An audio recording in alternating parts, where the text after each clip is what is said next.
Welcome to this first forum from Physicians for a National Health Program, the New York Metro chapter.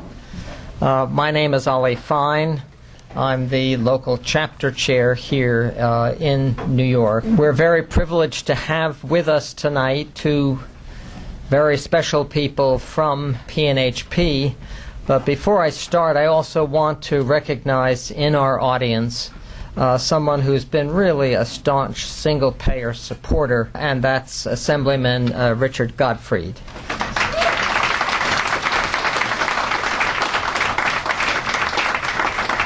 As you know, we have a state single-payer bill, and we are actively working on campaigning for that bill, both at the state level and at the community level. So, tonight, we're joined by Dr. Steffi Woolhandler and Dr. David Himmelstein. Let me very briefly tell you just a little bit about their backgrounds. Dr. Woolhandler is a graduate of Louisiana State University in New Orleans. She then went to do an internal medicine residency training out at San Francisco General Hospital. She also was out at Highland Hospital. She apparently went to 3 different places and finished up her residency in Boston. Was that at Cambridge? Cambridge Hospital. At Cambridge Hospital. She then did some fellowships, one at Harvard on research, and then was a Robert Wood Johnson Health Policy Fellow in Washington, where you worked for or with? Paul Wellstone and Paul Sanders. So you got a sense of the single-payer orientation here. Dr. David Himmelstein is a graduate of Columbia's College of Physicians and Surgeons, and he then did his residency training in internal medicine at Highland Hospital in Oakland, California, after which he went to Cambridge City Hospital in Boston, had a 2-year fellowship again in general internal medicine and research at Harvard. And both of them, about a year and a half ago, came to join us here in New York City. And there's some title that your professorship has, I believe, but they're both professors at the CUNY School of Public Health. That was recently started here in the city. And we're really delighted that they're here tonight to talk to us about Medicare 2.0. Please put your hands together and welcome Steffi Woolhandler and David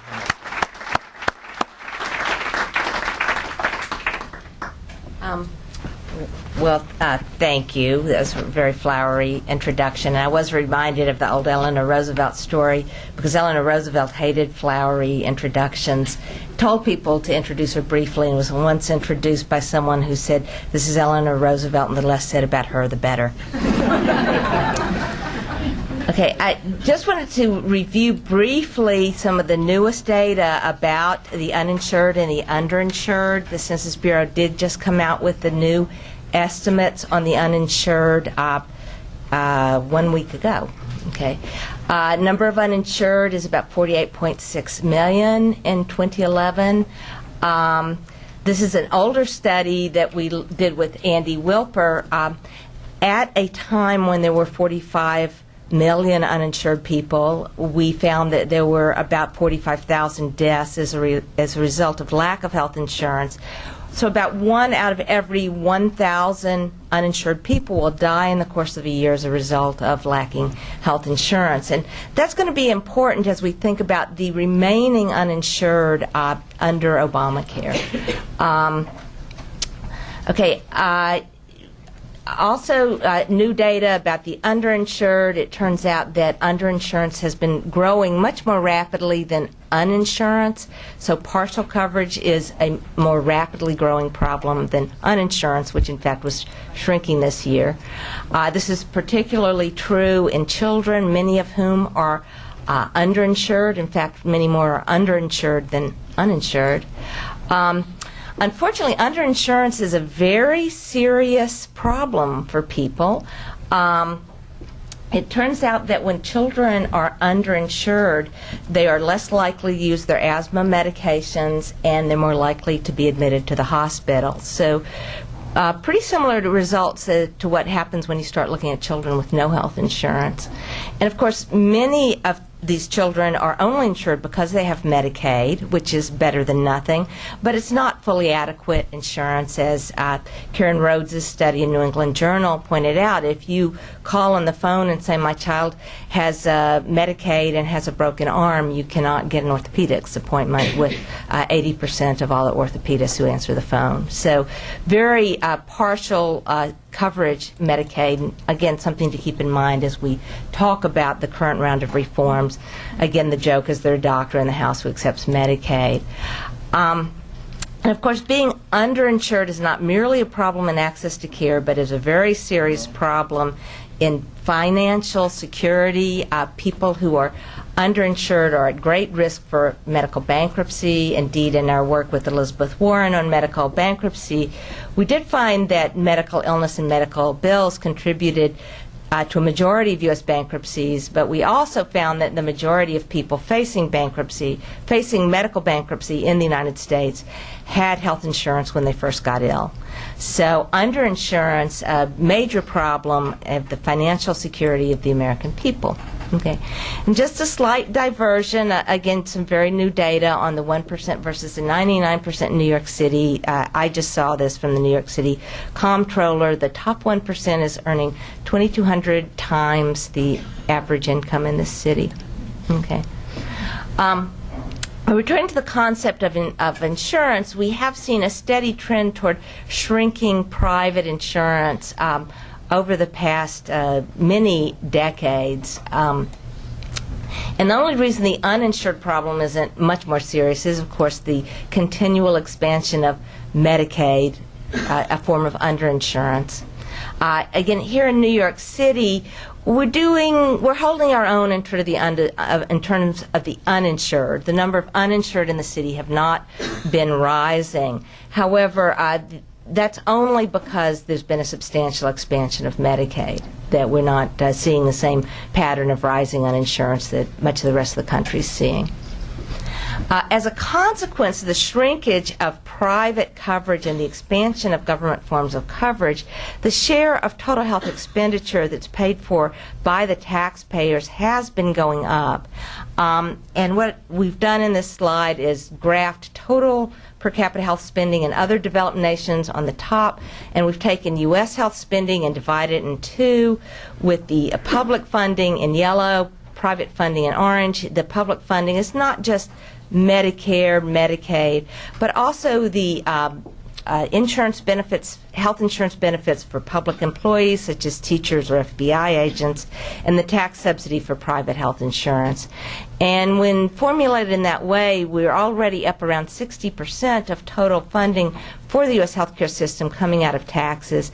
And actually under Obamacare, that'll go up by a few percentage points. Okay. Now, back to what Obamacare represents, it is the mandate model for reform. The mandate model was first proposed by then President Richard Nixon in 1971 in an effort to block Teddy Kennedy's national health insurance proposal. Massachusetts, where we have the mandate, just an example of the extent of the underinsurance. People do know that we've had the equivalent of Obamacare, they call it Romney Care, I guess, since 2006. And for a woman of 56 who has an income greater than $32,000 a year, this is the mandated coverage which she must buy or pay the penalty. The cheapest plan has a premium of $5,600 annually, but that comes with a $2,000 deductible. So if this woman gets sick, she's taken $7,600 out of her pocket before the insurance paid a penny. And then there's 20% co-insurance after the deductible is reached for the next $15,000 in costs. So this is woeful underinsurance, extremely expensive, that's been mandated. And obviously many people might decide if there were not a mandate that they would be better off being uninsured. But even this is what's better than in Obamacare. This is actually has an actuarial value of 70%. That is, that's saying that this insurance will pay on average 70% of the health care costs of people who enroll. Under Obamacare, the minimum coverage is actually an actuarial value of 60%, so about 14% lower than this, let's say. Okay. Not surprisingly, given the extent of underinsurance, the Massachusetts reform has not reduced medical bankruptcies. This is some data we published in American Journal of Medicine. Depending on whether you look at percentages or numbers, medical bankruptcies went down a little bit or up a little bit. But what's clear is that the problem of medical bankruptcies has not been solved under Romney Care. The other thing that followed the prediction we might make in the single-payer movement was that the mandate model actually greatly increased health administration with very minimal increase in actual caregivers. So in this slide, we're comparing the growth in health manpower, woman power in Massachusetts in blue to the U.S., and you'll see that Massachusetts uniquely had a huge jump in administrative personnel due to the Romney Care reform. This is part of a more general trend. As we've privatized health care, we've also bureaucratized health care with a tremendous growth in health administration relative to growth in physicians. So let's talk about overall what is the impact of Obamacare on the uninsured. The number of uninsured will be reduced, according to the Congressional Budget Office, the number of uninsured will be reduced to about 30 million in 2019. And if you'll remember the figure I gave you, one death for every 1,000 uninsured, 30 million uninsured in 2019 will translate into 30,000 preventable deaths due to lack of health insurance in 2019. And 30,000 unnecessary deaths, to me as a physician, is completely unacceptable, and I hope it's unacceptable to you. In addition, safety net funding through Medicare will be cut by about $36 billion. And again, this figure's through 2019. There have been some complicated increases and decreases in funding for community health centers. Obviously, the increases have been somewhat helpful. But the overall impact on the uninsured will be remaining 30 million uninsured, but with a shrunken, starved public sector to be able to care for them. And just to give you some help visualizing 30 million people, 30 million people is equivalent to the entire population of 19 states plus the District of Columbia. So if you took the entire population of all of these states and added District of Columbia, you would get to 30 million people. So significant, persistent problem of uninsured when Obamacare is fully implemented. Impact of the health reform on the underinsured is actually quite a bit worse. President Obama was fond of saying if you like your current coverage, you can keep it. What he didn't say was if you don't like your current job-related coverage, you have to keep it. You cannot enter the exchange if you turn down your employer's offer of coverage. And as I mentioned earlier, the policies are very skimpy indeed, somewhat more skimpy than the policy I described for Massachusetts. Now, Obamacare has essentially no proven cost control provisions. That's why the slide is blank. It has no proven provisions. It does focus on accountable care organizations, which is actually a movement that is proceeding, some with the red light from Obamacare, some because it was proceeding on its own steam, to be honest. But the logic of the accountable care organization is very similar to the logic of the HMO or managed care reforms of several decades ago. And the logic goes something like this. Fee-for-service is the problem, Therefore, capitation with shifting insurance risk has got to be the solution. But small clinics and hospitals can't bear risk, so you must consolidate. You must have horizontal consolidation, which we call monopoly or oligopoly, but you also have to have vertical consolidation with doctors and medical practices and clinics integrated into these big hospital systems. And finally, because shifting risk creates incentives to deny care, you have to keep track of it, and that's where you get report cards and pay for performance. So that's the underlying logic of accountable care organizations. Okay, now why does this concept resonate so much? I mean, many of us who've practiced or been patients know there's lots of redundant high technology facilities, useless, even harmful interventions going on now. There's a neglect for primary care, public health prevention. There's a lack of teamwork. There's quality problems that need systemic solutions, and there's inadequate public accountability. So when we hear those words accountable and care and organization, it resonates. But we shouldn't be confused about what's really happening there, because we do have two types of prototypes for accountable care organizations. One would be the private Medicare plans, the so-called Medicare Advantage plans, which, like ACOs, are capitated or responsible for paying for all of the care of a senior, right? So in some ways they really resemble ACOs. And so we need to look at that experience.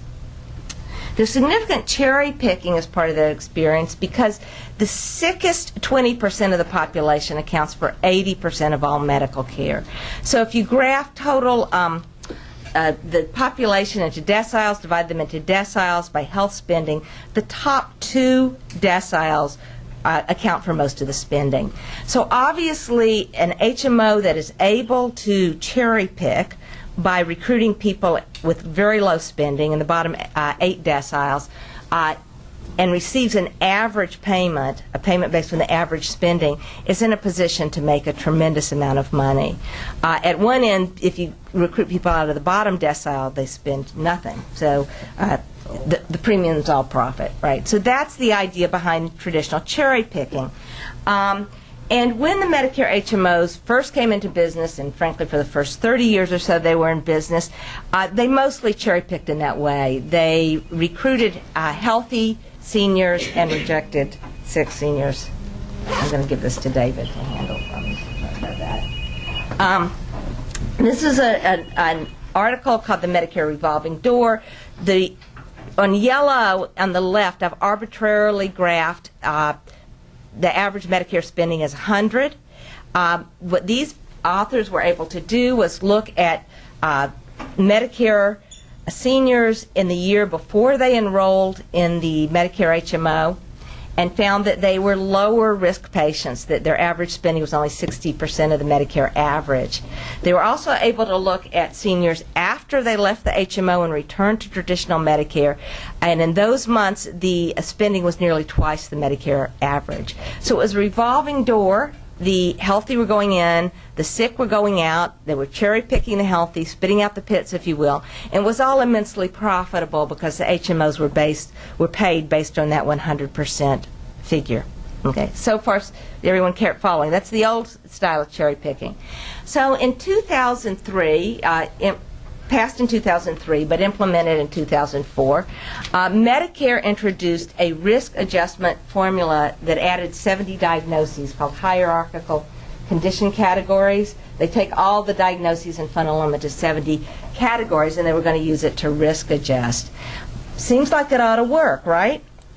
But lo and behold, after the hierarchical condition categories, the risk adjustment was implemented. In fact, the overpayment to HMOs went up. Okay. Now, how can that happen? Why would risk adjustment make Medicare private plans more profitable? Well, let's go through an example of a congestive heart failure patient. When a Medicare client gets a diagnosis of congestive heart failure, the premium payment goes up 41%. Okay, so it's about $4,000. But among Medicare enrollees with congestive heart failure, the costliest 5% of patients with heart failure had average spending of $37,000 a year. But the least costly had 5% averaged only about $100 per year. Okay.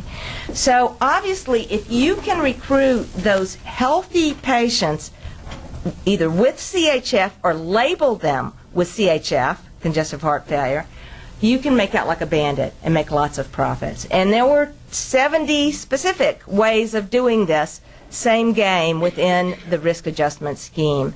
And just for people to think about, how many physicians are in the room or medical? Yeah, okay, so most people are medically trained. In very elderly people, most of them will show some heart failure on echocardiogram if you read it carefully enough. It's the exception that in someone, say, over the age of 85, you could not make this diagnosis. I don't know what chair it would be, but maybe we have a cardiologist in the room. So this kind of overdiagnosis, cherry-picking, conditional on diagnosis, if you will, that made it immensely profitable for the private plans after risk adjustment. Consequently, and I mentioned this in the board meeting, there continues to be a very significant overpayment to private plans from Medicare. So a prepaid system, a capitated system that looks an awful lot like what an ACO is going to look like, is costing Medicare about 25% more than it would cost to pay for similar patients under the fee-for-service system. Okay. This extra payment is not going for extra benefits primarily. A bunch of it goes for overhead. A lot of it goes for profit. In fact, when Commonwealth Fund did a survey, it turned out that Medicare HMO enrollment appear to be associated with more in the way of access problems and more in the way of medical bill problems than enrollment in traditional Medicare.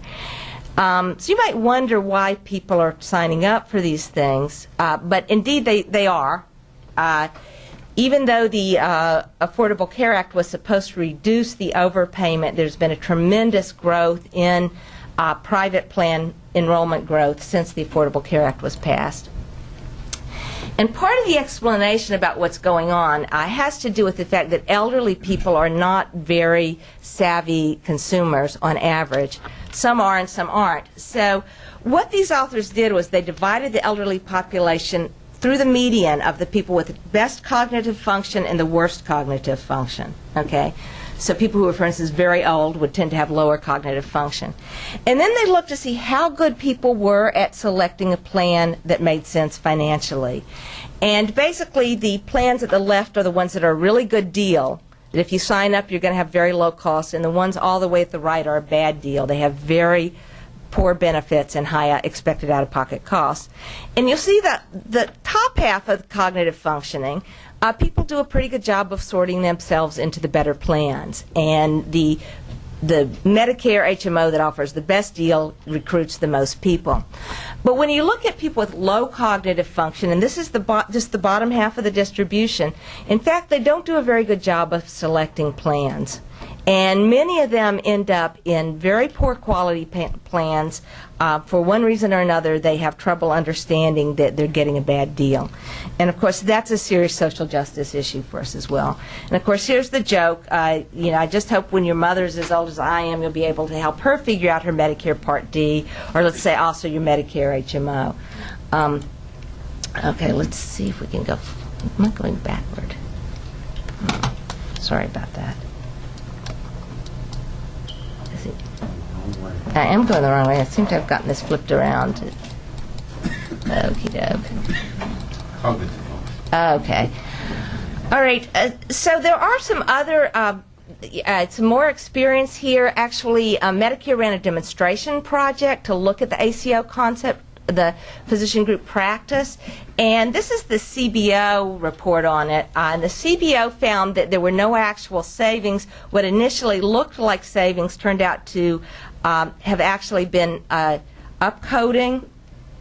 The ACOs just changed their diagnostic coding practices, so there were not actually fewer dollars spent. Okay, there were really no savings. Massachusetts had something called the Alternative Quality Contract, and there was just big headlines this past month about the Alternative Quality Contract, which is a model for the ACO, has saved lots of money. And in the abstract, and frankly in the title, they said stuff like participation in this contract, which was an ACO-like contract, participation led to savings of 2.8%. Not bad, right? But buried in the text, they said our findings do not imply that overall spending fell because 10 of the 11 organizations earned a budget surplus payment. All organizations earned a quality bonus, and most received infrastructure support. The result makes it likely that the total cost of Blue Cross actually went up. Okay. So again, it was publicized as saying this ACO model worked, but the total cost to the payer actually went up when all was added together. Okay, finally, a little bit more evidence on upcoding from the current DRG hospital payment system. Of course, in the ACO models, many of them will be centered on hospitals, and similar to the DRG system, by reporting expensive diagnoses, you'll actually be able to increase your payment. And this is actually a newsletter I came across about how you can upcode your DRGs. If you just code that patient as pneumonia, you get $3,800. But if you start adding terms like aspiration pneumonia, acute or chronic systolic heart failure, you can increase that payment. You can essentially double the payment. So not even doing more diagnosis, just saying different words, coding things differently in the chart allows you to get a higher DRG, or under an ACO system, get a higher capitation payment. And just to take you through an example of this, this is actually a real example from one hospital. They had an emergency. They got a report from Medicare that their adjusted Medicare mortality was 1.4, and the hospital's response was to spend $500,000 on bringing a consulting firm to get coding consultants, and the results were the next quarter the adjusted mortality fell to 1.01, basically back to average, and then it fell below the average mortality the second quarter, and incidentally reimbursement went up by $3 million. So what did they do? Well, it turns out this was all just coding, right? The doctors wanted to write acute kidney insufficiency. A consultant nurse would stand over and say, no, write acute renal failure. If the doctor wrote Mg equals 1.6, the nurse says, no, write hypomagnesemia. Because certain sets of words allow the coders to bill at a higher rate. Okay, so that was $500,000 worth of people telling the doctors to rewrite what they said. So upcoding is in fact the Achilles heel of risk adjustment, and hence is the Achilles heel of accountable care organizations and pay for performance as well, which we'll get to later. By maximizing the number of coded diagnoses and comorbidities, hospitals, doctors, and HMOs can make their outcomes look better, and in circumstances such as ACOs, when payment is risk adjusted, they can make a whole lot more money. Okay, turn this over to David.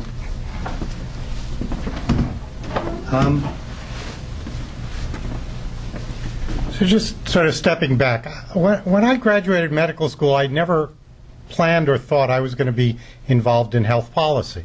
I wanted to practice medicine and take care of people, and found that the healthcare system wouldn't let me. And if the Obama reform would let us, I think most of us would be prepared to abandon health policy. And unfortunately, it doesn't.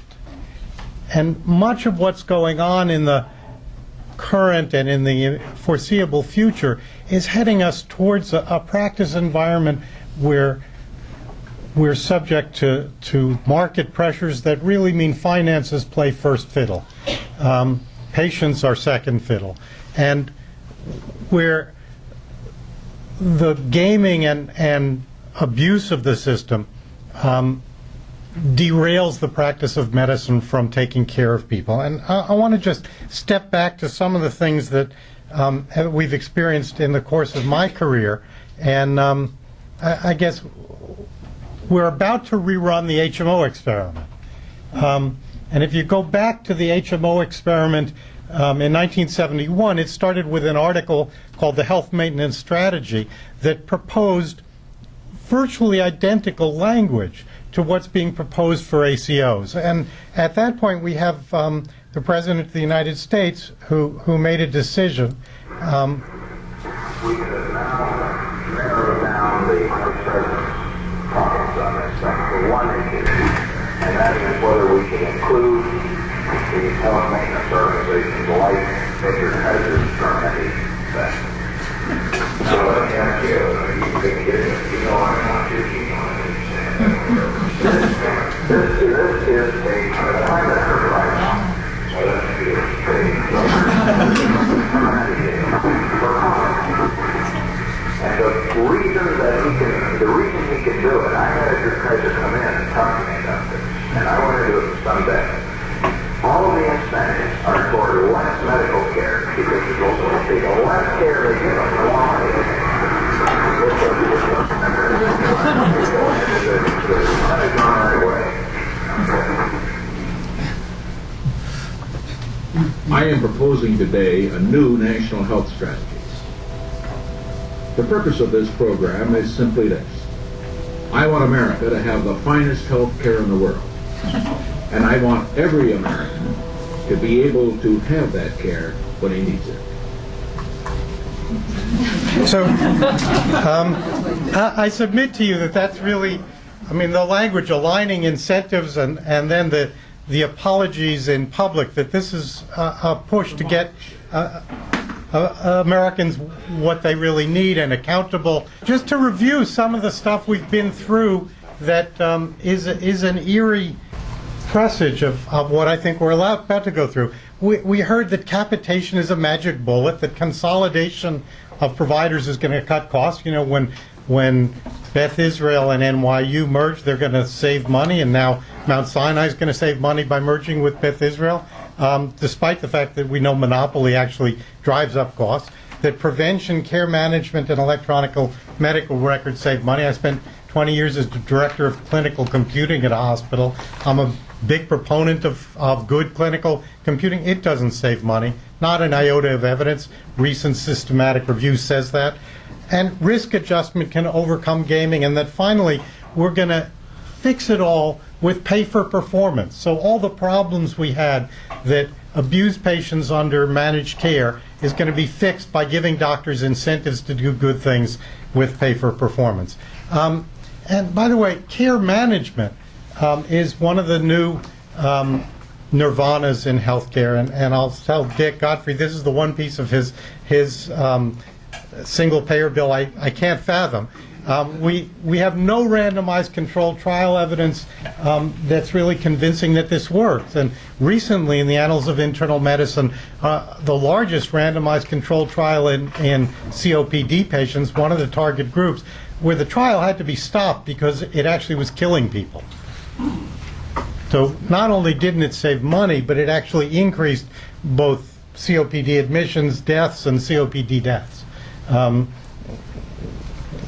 When Medicare did a randomized trial, they found that on average, not only didn't it improve outcomes, it actually increased costs. So we're going ahead with these initiatives in our health policy without evidence that they actually work. Those of you old enough to remember U.S. healthcare will remember that it became Aetna, and that they were one of the groups that actually had these incentives aligned, as we're supposed to do. So this was, you know, my contract with Aetna, where if for every hospital day that I approved for my primary care patients, I got a bonus, and for every specialist referral I denied, I got a bonus. The fewer ER visits, the more I got paid, all that kind of stuff. And if I'd made the bonuses for a full panel of U.S. healthcare patients, I would have made about $150,000 in bonuses, which is roughly the entire income of the doctor after you've paid your office overhead. It was because of objections when this became public that we beat back U.S. healthcare. We had docs in that case, in that era, the head of the UC Irvine group practice saying, we can't tolerate patients with complex and expensive to treat conditions being encouraged to transfer to our group. Avoid the sick. Now we'll have it more sophisticated. Avoid the sick who we can't code properly and make money from. But we know this went on and will go on again. We know that sick, poor patients do poorly in HMOs. The only randomized controlled trial ever carried out in health insurance arrangements by the RAND Corporation, and there was a 21% higher risk of dying in group health cooperative of Puget Sound than in the fee-for-service sector.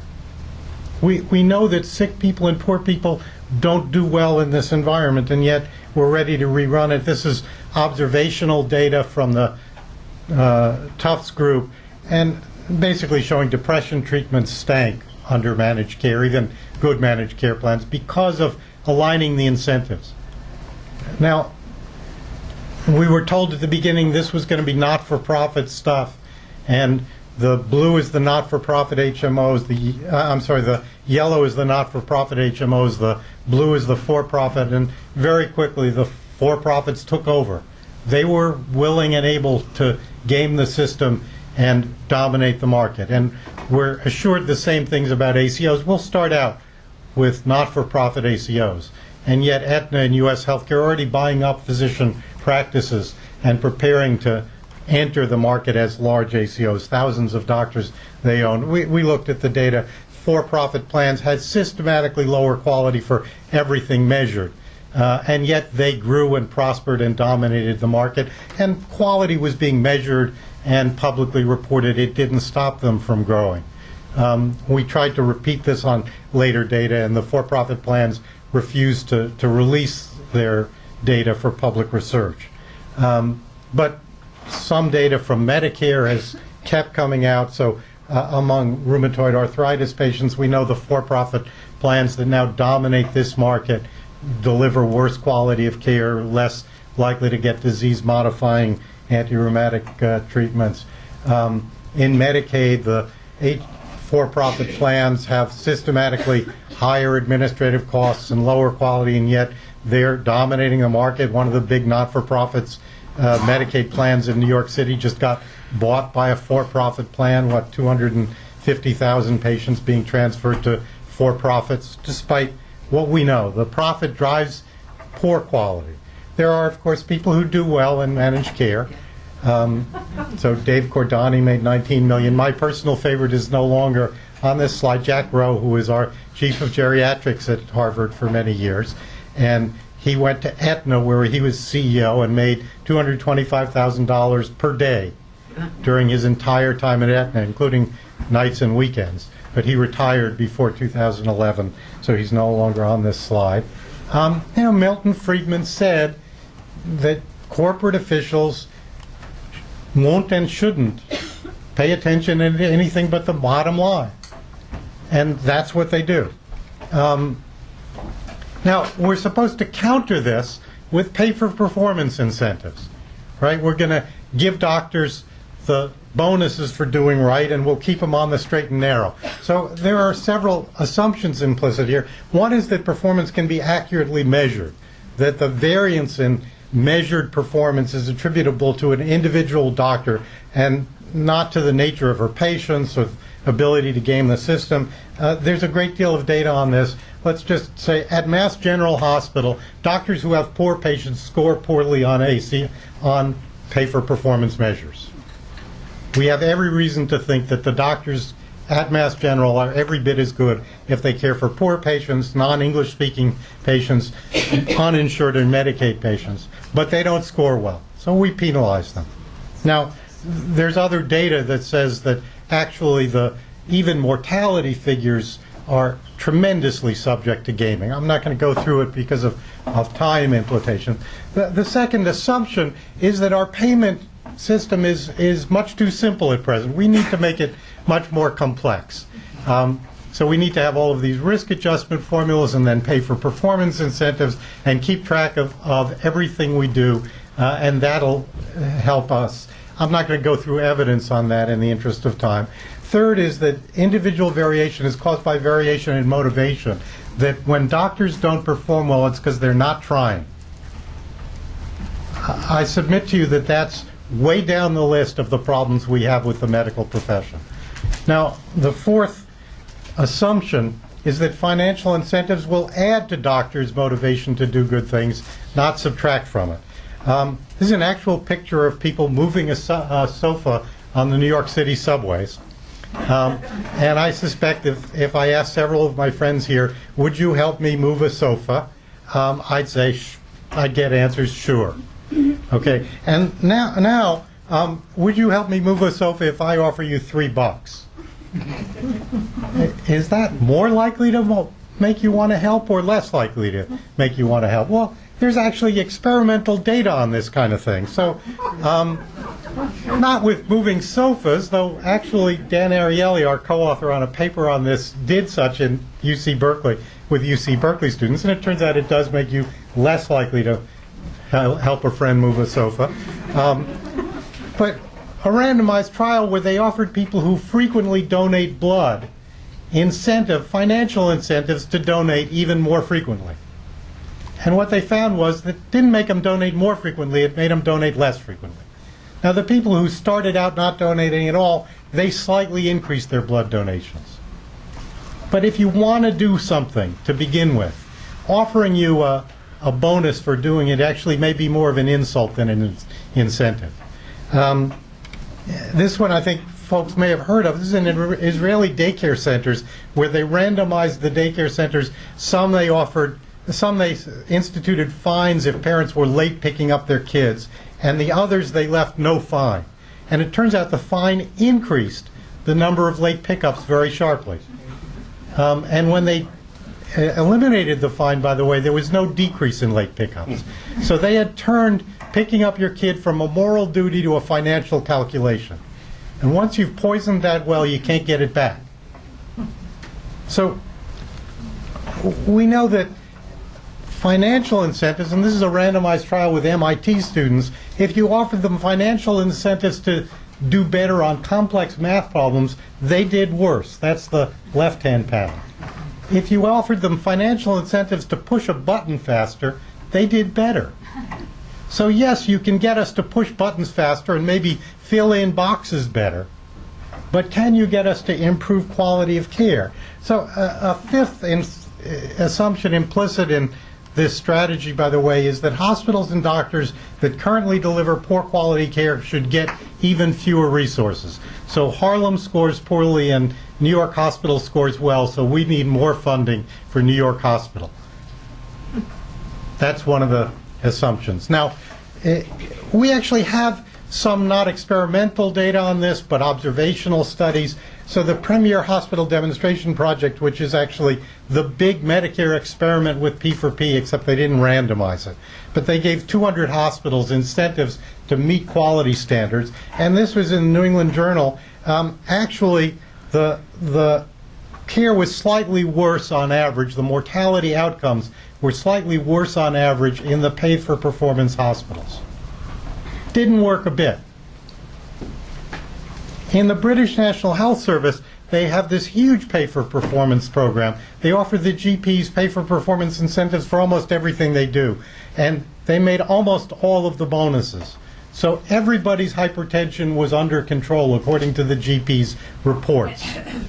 Only when they went around and surveyed the population door to door, it turned out blood pressures hadn't gone down a bit on average in the population, and stroke rates hadn't gone down a bit. So it succeeded in getting the doctors to check every box. It just didn't succeed in actually improving the health of the population.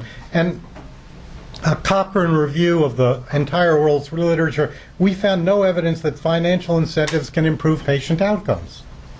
No evidence. And yet, this is what we're going to do to stop the murderous incentives that we know resulted in disaster in the HMO experience. Well, we know in other fields, you'll excuse me for detouring to education, my oldest daughter is on strike at the moment in Chicago.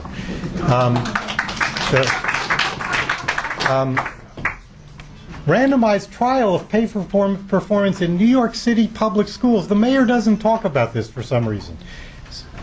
$75 million they spent on it, 200 schools randomized, 20,000 teachers involved, incentives up to $3,000 per teacher to up the students' test scores. Okay, and what happened? Actually, the test scores went down a little bit at the schools where bonuses were offered. Didn't work a bit, and yet not only policy, of course, in New York, but Chicago and elsewhere. And similar trial in Nashville, Tennessee, there the bonuses were $15,000 per teacher, only for math teachers, middle school students, randomized trial, no improvement at all in test scores. So we know that professionals' performance isn't improved by these incentives, and yet we go ahead with them. I guess I had that slide in there. Implementation without evidence. We're implementing everywhere interventions which have been proven nowhere and risking failure on a colossal scale. That's where we're headed in health policy. Consolidation of ownership of the healthcare system into a few hands, almost certainly headed towards for-profit domination in most parts of the country, with monitoring programs and risk adjustment that we know doesn't work, and a corporate takeover with government money.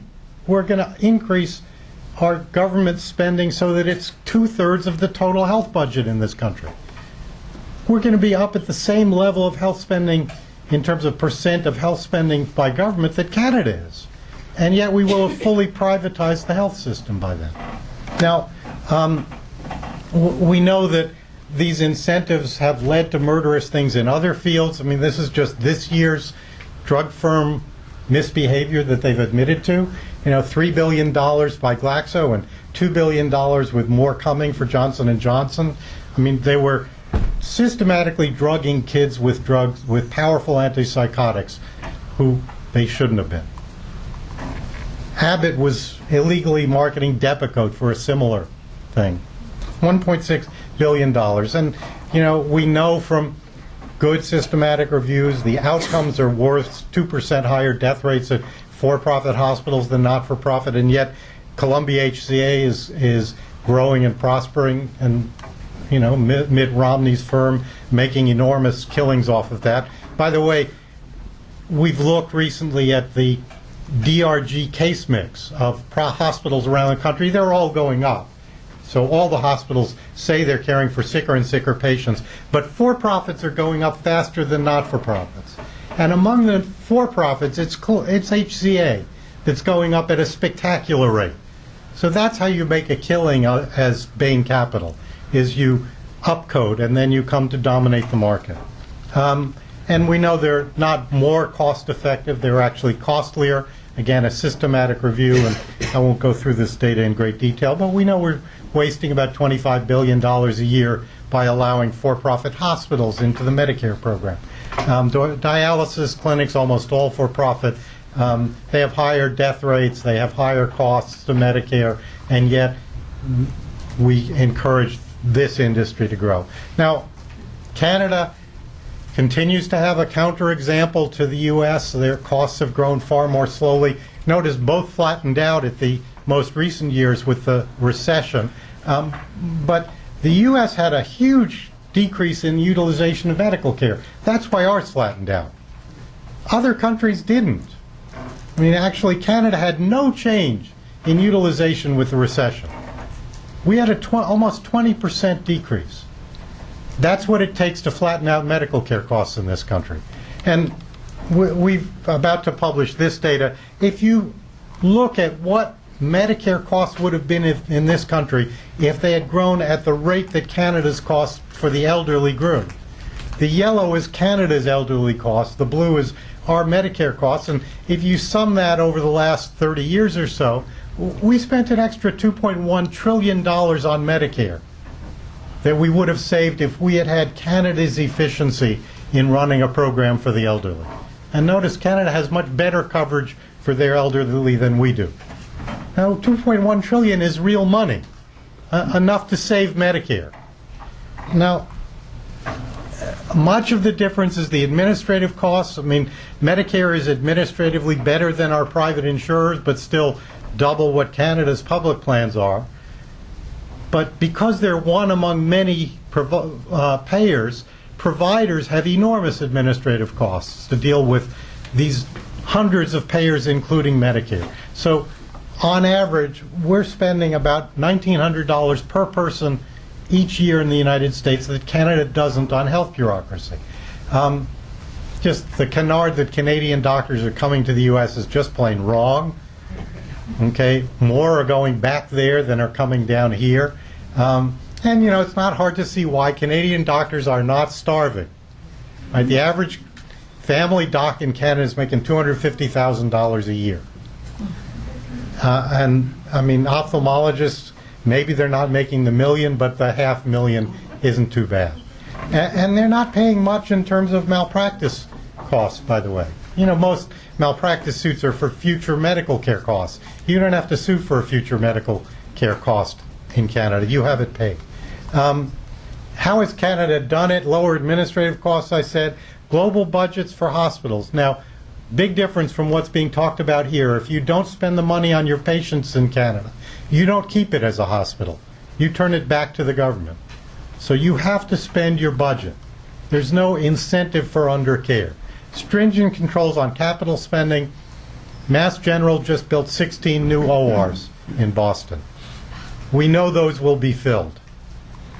They will be filled, and they will be enormously expensive. They are not needed. Boston already has a surplus of operating rooms. Canada doesn't allow that. We need to not allow it. Single buyer purchasing power has reigned in drug prices and device prices. They don't have much in the way of litigation and malpractice costs. Emphasis on primary care, that'll take us a while once we get to single payer in this country. 60% of Canadian doctors roughly primary care, and 30 or 40% in this country. We know that's a both more effective and less expensive practice modality. And exclusion of private insurers. Our private Medicare plans, as Steffi said, $34 billion in excess cost just this year. And it's not just Canada. You know, we've heard that U.S. costs are going up, but other countries are as well. Well, this is rates of increase. U.S. is in red at the top. We are not increasing like other countries.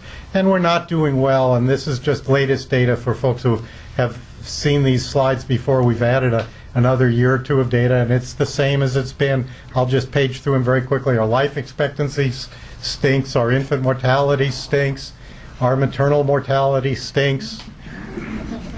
We're not sick and expensive because we smoke so much. Other people smoke more. We're not so old. That's not why we're expensive. Other countries are older. We don't spend a lot of time in the hospital. That's not why we're expensive. We don't visit the doctor very often. That's not why we're expensive. We don't do a lot of transplants. I mean, you know, as a dialysis provider, if you transplant a patient, you lose a customer. For-profits don't want to transplant, and it shows. We don't have great outcomes. This is acute MI outcomes, 30-day fatality rate. It turns out probably U.S. is artificially low on this because of the way the statistics are compiled, because we have such short lengths of stay that when the patient dies after they leave the hospital, we often don't know it. We don't do well on hemorrhagic stroke mortality rates. What we do spectacularly on is out-of-pocket payments. So what we need is more skin in the game, right? Patients to pay more. And if only they paid more, they would use less care, and then we would have lower costs. Except we already have the highest out-of-pocket costs and the highest costs in the world. Ludicrous to go on with this strategy.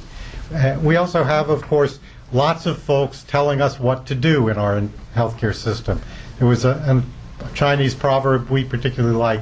There's no use going to bed early to save candles if the result is going to be twins. We've hired enormous numbers of insurance bureaucrats to try and tell doctors and patients what to do. Other countries have simplified the process. Now, I just want to say there are other things we need to address, some right here in this city. Even if we go right now to a single-payer system, we will have a highly divided healthcare system. I've shown in blue here the proportion of patients at private hospitals that are uninsured. And I came from Boston, which is no nirvana, but to point out, we had 5% uninsured in Boston. Mass General had 5% uninsured patients. Okay? There's 17% uninsured in New York. Where's Einstein? Where's Montefiore? Where's Presbyterian? Where's Cornell? Where's special surgery? Not chipping in. We have an apartheid healthcare system here, which is going to take some work to overcome even under health reform. And just the flip side, safety net institutions, again, New York at the top and Boston at the bottom. And the point here, these are the desirable financially patients.